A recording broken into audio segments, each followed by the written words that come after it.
CS Shalini Rajneesh ವಿರುದ್ಧ ರವಿಕುಮಾರ್ ಆಕ್ಷೇಪಾರ್ಹ ಹೇಳಿಕೆಯನ್ನ ನೀಡಿರುವ ವಿಚಾರಕ್ಕೆ ಸಂಬಂಧಪಟ್ಟಂತೆ ಬಿಜೆಪಿ ಎಂಎಲ್ಸಿ ವಿರುದ್ಧ ಸಚಿವ ಪ್ರಿಯಾಂಕ್ ಖರ್ಗೆ ಕೆಂಡಾಮಂಡಲರಾಗಿದ್ದಾರೆ. ಎಂಎಲ್ಸಿ ರವಿಕುಮಾರ್ಗೆ ಮುಂಚೆಯಿಂದ ಬಾಯಿ ಚಪಲ ಅಂತ ಅವರು ಹೇಳಿದ್ದಾರೆ. ಕೊಳಕ ಬುದ್ಧಿ ಕೊಳಕು ಮನಸ್ಸು ರವಿಕುಮಾರ್ ಅವರದ್ದು ಅಂತ ಕೂಡ ಕಿಡಿಕಾರಿದ್ದಾರೆ.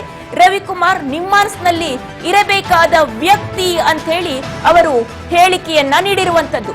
ರವಿಕುಮಾರ್ ಮೂಲತಃ ಬಿಜೆಪಿಯವರು ಅಲ್ಲ, ರವಿಕುಮಾರ್ ಆರ್ಎಸ್ಎಸ್ ಶಾಖೆಯಿಂದ ಬಂದವರು ಅಂತ ಹೇಳಿದ್ದಾರೆ. ಆರ್ಎಸ್ಎಸ್ ನಲ್ಲಿ ಮನುಸ್ಮೃತಿ ಇದೆ.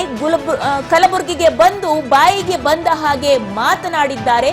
ಕಲಬುರಗಿ ಡಿಸಿ ಬಗ್ಗೆ ಕೂಡ ಕೇಳಿದಾಗ ಹೇಳಿಕೆಯನ್ನ ನೀಡಿದ್ರು ಅಂತ ಹೇಳಿ ಅವರು ಹೇಳಿದ್ದಾರೆ.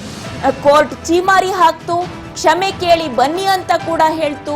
ಇನ್ನೂವರೆಗೂ ಕೂಡ ರವಿಕುಮಾರ್ ಜಿಲ್ಲಾಧಿಕಾರಿಯ ಕ್ಷಮೆ ಕೇಳಿಲ್ಲ ಅಂತ ಕೂಡ ಖರ್ಗೆ ಅವರು ಹೇಳಿದ್ದಾರೆ. ಬಿಜೆಪಿ ಎಂಎಲ್ಸಿ ವಿರುದ್ಧ ಪ್ರಿಯಾಂಕ್ ಖರ್ಗೆ ಕೆಂಡಾಮಂಡಲರಾಗಿರುವಂತಹ ಪರಿ ಇದು. ಈ ರೀತಿಯಾಗಿ ಅವರು ಎಂಎಲ್ಸಿ ರವಿಕುಮಾರ್ಗೆ ಹೇಳಿರುವಂತದ್ದು. ಮುಂಚೆಯಿಂದ ಎಂಎಲ್ಸಿ ರವಿಕುಮಾರ್ ಅವರಿಗೆ ಬಾಯಿ ಚಪಲ, ಕೊಳಕು ಬುದ್ಧಿ ಕೊಳಕು ಮನಸ್ಸು ರವಿಕುಮಾರ್ ಅವರದ್ದು ಅಂತ ಪ್ರಿಯಾಂಕ್ ಖರ್ಗೆ ದೂರಿದ್ದಾರೆ. ಬಿಜೆಪಿ ನಾಯಕ ರವಿಕುಮಾರ್ ನಿಮ್ಮಾನ್ಸ್ನಲ್ಲಿ ಇರಬೇಕಾದಂತಹ ವ್ಯಕ್ತಿ ಅಂತ ಹೇಳಿದ್ದಾರೆ. ಸಿಎಸ್ ಶಾಲಿನಿ ರಜನೀಶ್ ವಿರುದ್ಧ ರವಿಕುಮಾರ್ ಏನು ಆಕ್ಷೇಪಾರ್ಹ ಹೇಳಿಕೆಯನ್ನ ನೀಡಿದ್ದಾರೆ, ಮಾತನಾಡಿದ್ದಾರೆ ಅನ್ನುವಂತಹ ವಿಚಾರವಾಗಿ ಇದೀಗ ಕಾಂಗ್ರೆಸ್ನ ಒಬ್ಬೊಬ್ಬರೇ ನಾಯಕರು ಬಂದು ಅವರ ಒಂದು ಮಾತು ಹೇಗಿದೆ, ಅವರ ಮಾತಿನ ಕ್ವಾಲಿಟಿ ಹೇಗಿದೆ ಅನ್ನುವುದನ್ನ ಅವರು ವ್ಯಕ್ತಪಡಿಸ್ತಾ ಇರುವಂತಹ ಪರಿ ಇದು.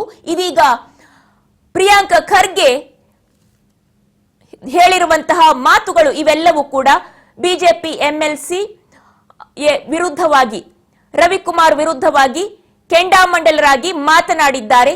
ಸಿಎಸ್ ಶಾಲಿನಿ ರಜನೀಶ್ ವಿರುದ್ಧ ಏನು ಮಾತನಾಡಿದ್ರು, ಅವರಿಗೆ ಏನು ಕೆಟ್ಟದಾಗಿ ಮಾತನಾಡಿದ್ರು ಅಂತ ಹೇಳಲಾಗ್ತಾ ಇದೆ. ಅದರ ವಿಚಾರವಾಗಿ ಪ್ರಿಯಾಂಕ್ ಖರ್ಗೆ ಅವರಿಗೆ ಬಾಯಿ ಚಪಲ ಮೊದಲಿನಿಂದಲೂ ಕೂಡ ಇದೆ, ಅವರು ನಿಮ್ಮಾನ್ಸ್ನಲ್ಲಿ ಇರಬೇಕಾದಂತಹ ವ್ಯಕ್ತಿ ಅಂತ ದೂರಿದ್ದಾರೆ.